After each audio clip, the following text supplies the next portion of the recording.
आदरणीय एवं पूजनीय श्री लाल बहादुर शास्त्री जी की।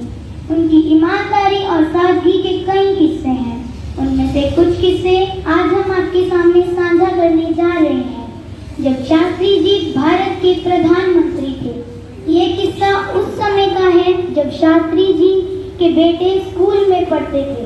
उस समय पीटीएम नहीं होती थी, रिपोर्ट कार्ड होते थे और पेरेंट्स को स्कूल में रिपोर्ट कार्ड लेने जाना पड़ता था।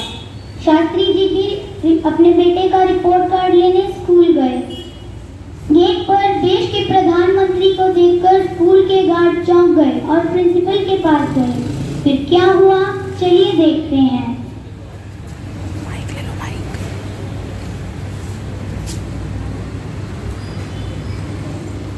प्रधानमंत्री शास्त्री जी आए हैं।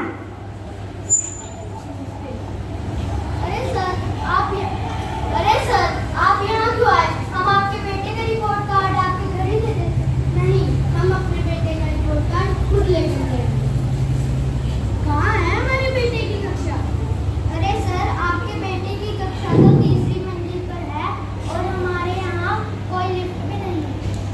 प्रिंसिपल साहब, हम चल सकते हैं।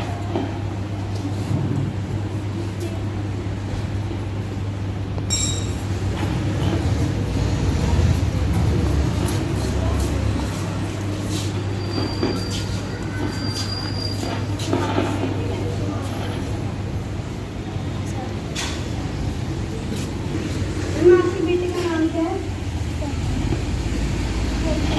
प्रधानमंत्री होकर लाइन में लगे। प्रिंसिपल साहब, मैं प्रधानमंत्री होने से पहले एक पिता हूँ और मैं ये नहीं चाहता कि मेरी गोद से मेरे बेटे में जरा सा भी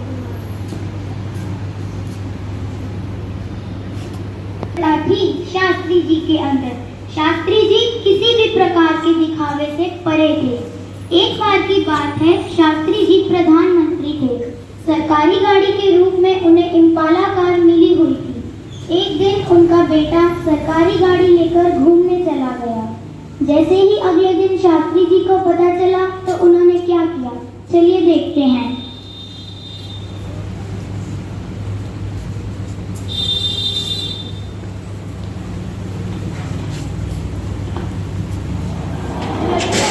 अभी इधर ही दिखाई नहीं दे रहा। कहाँ है वो? जी को सो रहा है इतनी देर तक। नमस्ते पिताजी। नमस्ते माँ। नमस्ते बेटा।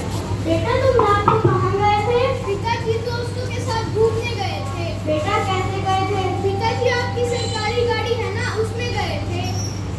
बेटा, सरकारी गाड़ी सरकारी कामों के लिए इस्तेमाल होती है, ताकि ऊंची काम है।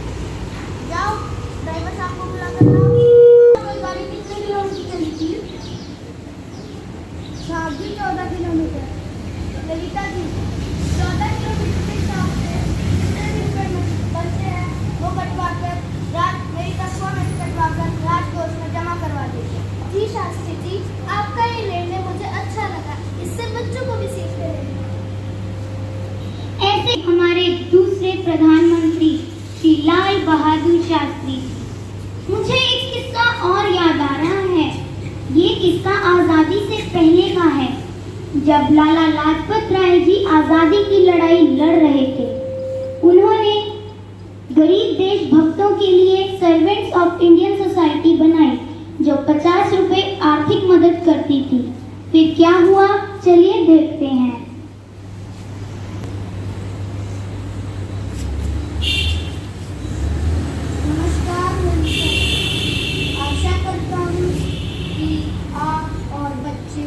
कुशल मंगल होंगे। उम्मीद करता हूँ कि जो मैं 50 रुपये भेजता हूँ उनसे खर्चा पूरा हो जाता होगा। नमस्कार शास्त्री जी, आशा करती हूँ कि आप जेल में अपना ख्याल रख रहे होंगे। खर्चे के लिए जो आप 50 रुपये भेजते हैं उनमें पूरे चलना तो क्या, उसमें से 10 रुपये बच जाते हैं और घर का खर्चा 40 रुपये में चल जाता है और 10 रुपये बच जाते हैं। मेरी सर्वेंट्स ऑफ इंडियन सोसाइटी